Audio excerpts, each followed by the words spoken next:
అంతా కూడా attention diversion. ముఖ్యంగా నిన్న మేము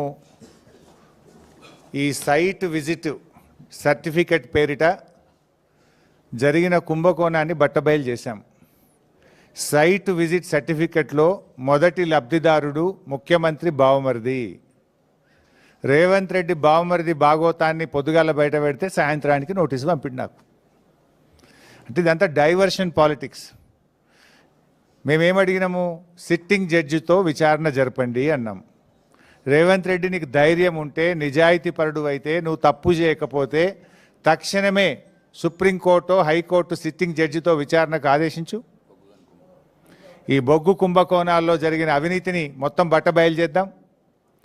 నువ్వు తప్పు చేయకపోతే, నువ్వు నిజాయితీపరుడు అయితే మేము అన్ని ఆధారాలు కూడా మీరు వేసిన సిట్టింగ్ జడ్జి గారికి అందించడానికి సిద్ధంగా ఉన్నాం. నువ్వు చీటికి మాటికి సిట్లు వేస్తున్నావు కదా, కమిషన్లు వేస్తున్నావు కదా. ఇవాళ మేము అన్ని ఆధారాలతో సూటిగా ఆరోపణ చేస్తున్నాం.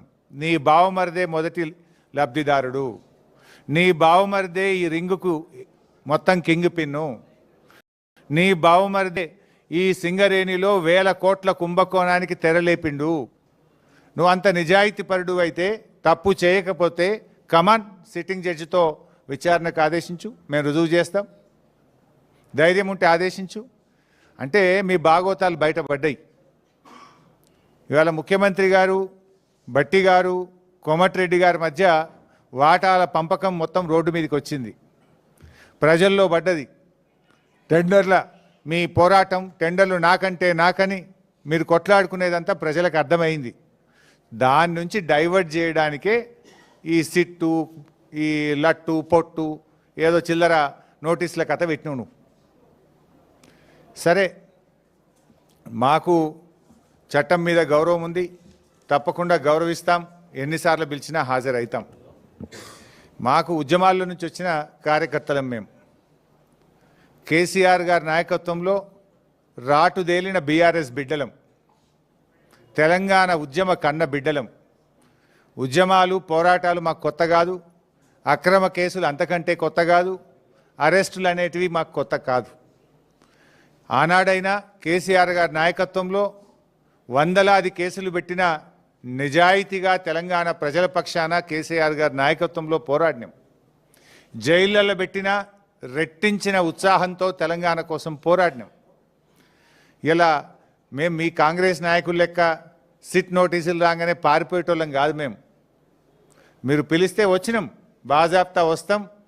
మీరు ఎన్ని ప్రశ్నలు అడిగినా సమాధానాలు చెప్తాం. ఈ అక్రమ కేసులు, ఎందుకంటే ఇవన్నీ ఇట్లాంటి అక్రమ కేసులు ఆనాడు సమైక్య రాష్ట్రంలో సమైక్యవాదులు మా మీద అనేక అక్రమ కేసులు పెట్టినారు. ఇన్ఫ్యాక్ట్ మీరిచ్చిన నోటీసులు మాకు దక్కిన గౌరవంగా భావిస్తాం. ఎందుకు ఈ మాట అంటున్నా అంటే, పొద్దుగాల నీ బామ్మర్రి భాగవతం బయట పెడితే సాయంత్రం నోటీస్ ఇచ్చినావు. ఇది రాష్ట్ర ప్రజలందరికీ అర్థమైపోయింది కదా. అంటే నువ్వు నీ భాగవతాన్ని బయటపడకుండా, ప్రజల్లో పడకుండా అటెన్షన్ డైవర్షన్ కోసం నువ్వు నోటీస్ ఇచ్చినావు. ఈ మాత్రం రాష్ట్ర ప్రజలకు అర్థం కాదా? రాష్ట్ర ప్రజలు అన్ని విషయాలు గమనిస్తూ ఉన్నారు. ఇన్ఫ్యాక్ట్ నువ్వు ఒక ప్రైవేట్ కంప్లైంట్లో కోట్ల రూపాయల డబ్బు ఖర్చు పెట్టి, సుప్రీంకోర్టు న్యాయవాదులను పెట్టి నన్ను అక్రమ కేసులో ఇరికించాలని ప్రయత్నం చేసినావు. హైకోర్టు కొట్టేసింది. నువ్వు సుప్రీంకోర్టుకు కూడా పోయినావు, సుప్రీంకోర్టు కూడా కొట్టేసింది. న్యాయం గెలిచింది, ధర్మం నిలిచింది. అయినా నువ్వు మళ్ళా ఇంకో కేసులు ఇరికిద్దాము అని మళ్ళొక సిట్టు పెట్టినావు.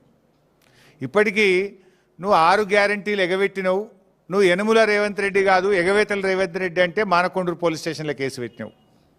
రైతు రుణమాఫీ చేయలేదు, దేవుని మీద ప్రమాణం చేసి రైతుల్ని దేవుణ్ణి మోసం చేసినావు రేవంత్ రెడ్డి అంటే యాదగిరిగుట్టల కేసు పెట్టినావు.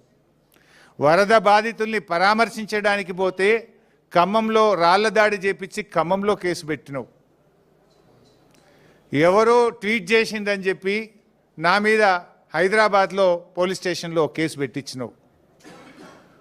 ఘోష్ కమిషన్ వేసి కమిషన్ పేరిట డైవర్షన్ రాజకీయాలు చేస్తే అసెంబ్లీ సాక్షిగా ఆ కమిషన్లో ఉన్న విషయాలను కుండ బద్దలు కొట్టినట్టు 6 డజన్ మంది మంత్రులు మీరు మాట్లాడినా ఎంత డైవర్షన్ చేసినా ఆ కమిషన్ అంతా డొల్లా అని ఆధారాలతో సహా అసెంబ్లీ సాక్షిగా వివరించాం. నిన్న నీ బామ్మర్ది బొగ్గు కుంభకోణం బయట పెట్టంగానే సాయంత్రం మళ్ళొక సిట్ నోటీస్ పంపినావు. ఇది రాష్ట్ర ప్రజలు గమనిస్తున్నారు. రేవంత్ రెడ్డి పోలీసులను వెనక పెట్టుకొని పిరికి పందలాగా నాకు సిట్ నోటీసులు ఇచ్చుడు కాదు. ధైర్యం ఉంటే రాజకీయంగా ఎదుర్కో, కమాన్ మాట్లాడదాం, ఏడ కొట్లాడదామో కొట్లాడదాం.